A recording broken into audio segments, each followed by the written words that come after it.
Welcome to watching Gary behind the screen is almost worth the price of admission, and the admission has always been free. Welcome to Mirror TV. This is week number 2. I'm Neil Rudel, joined by Michael Boytim, and we're going to dissect some of the bigger games in the area. Thank you if you tuned in last week. Please feel free to share our content as we try to grow our online audience. Mike, a couple big games. You want to start with Central and Tyrone? Yeah, Tyrone Central. I'll be out there this week. Tyrone obviously coming off the backyard brawl victory. Central beat Northern Bedford pretty handily, and Northern Bedford's a good team. It's an interesting series. Tyrone, when it started in 2007, when they got in the same conference, and Central, kind of fell behind at the beginning of that series. But now they've kind of caught up, and they actually have since they're 6-5 against Tyrone since 2007, and it's really grown into a great Mountain League rivalry. And these are old Mountain League rivals. Years ago, I think Central and Tyrone generally played each other in other sports, right? Yeah, and yeah, just in basketball. Right. I mean, you see Reggie Nevins down there coaching against Tyrone. It's always exciting game, but both teams have high hopes this year, and it should be a great game out at Central. And John Hartsock's going to have a story in the Mirror about the rivalry and how it's built up for Friday's paper, and I think it's going to be a really interesting game. Yeah, Central has really been on an uptick with their football these last few years. I thought maybe that they were expecting some level of a rebuild this year. Are they ahead of schedule? Well, they have some. We'll find out this week. Yeah, it'll be a big game this week. But Noah Muter, he has really impressed. And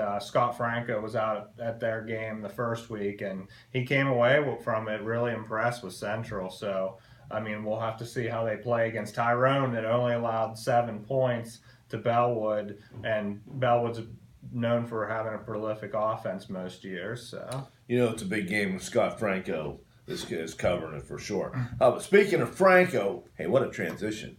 We'll go to Central Cambria, Penn Cambria, the other Franco, John, picked up his first win. That was nice to see last week. They were winless last year. Most people know the journey that John Franco's coaching career has taken him. He's in the State Hall of Fame, but he's at Penn Cambria now, and they struggled last year, but they came out of the chute and beat Cambria Heights, and I think that most people thought that was an upset. Oh, yeah. Cambria Heights is expected to do really good things this year. They have a lot of seniors coming back, but Penn Cambria had 5 interceptions in that game, and John Franco, when I talked to him after the game, said that's how they're going to have to win games. They're going to have to make big plays, and he thinks that this year they can compete. He said last year he felt like they were a junior high team competing against varsity teams. This year he thinks they're more on the same level. And wow, what a game this week. Both Central Cambria had a huge win as well last week, knocking off Johnstown, which was Shane McGregor, second-year coach, quarterback at Penn State.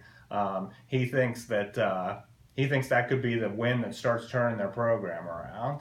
Yeah, it's good to see that with Shane. Always been a real model kid. I'm sure Central Cambria is happy to have him homegrown. He gets the head coaching job there, and his football roots run deep. I know his dad coached in the Baltimore area. He was on the Georgia Tech administration at one time. So, that's definitely another backyard rivalry to keep our eye on. Yeah, Shane said they're planning a red out. A red out. And when's the last time that both these teams were 1-0? John Franco told me you probably could have got some pretty long odds in Vegas on that one. Yeah. Never heard of a red out. That's what Shane McGregor inventing a red out.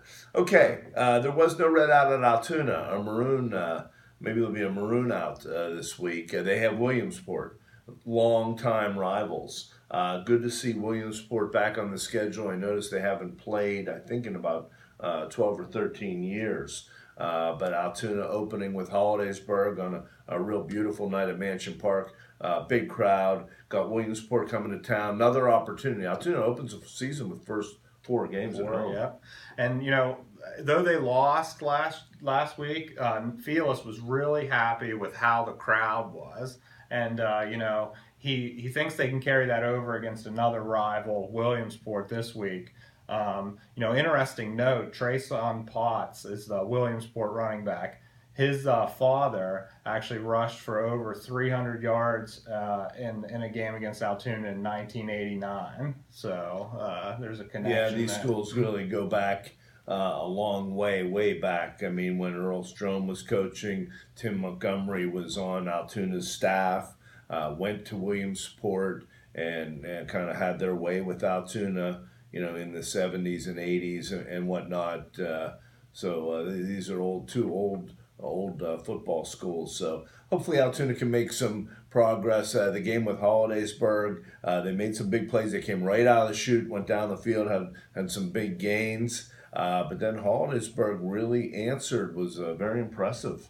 Yeah, Hollidaysburg, now they're going down to Mifflin County, and this is the first time they've played them since Mifflin County merged with Lewistown and Indian Valley, and their Homer thinks that the reason that they won't have a letdown this week is because they have such a strong senior class that's had so many starts, and they're going to be able to calm the team down, and there's not going to be a letdown after that big Altoona win. Right. Well, Mifflin County, like State College, like Altoona, in the Mid-Penn.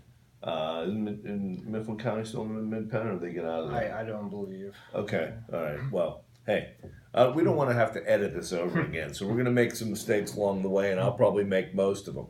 Northern Cambria we're going to stretch a little bit here. They had huge rushing performance last week. Yeah, just wanted to end the video here with, wow, Northern Cambria, 526 yards rushing. 3 different guys ran for over 100 yards, including Ben Basil, who was our leading rusher in our mirror coverage area the first week. Yeah. We'll see Northern Cambria in the Heritage Conference. Yep, yeah, they're one of the favorites, along with Ligonier Valley, who is very good and will be a tough test for the Colts later in the season. So those are some of the highlight games that we'll be focusing on, and we appreciate you watching Mirror TV, and we'll see you next week.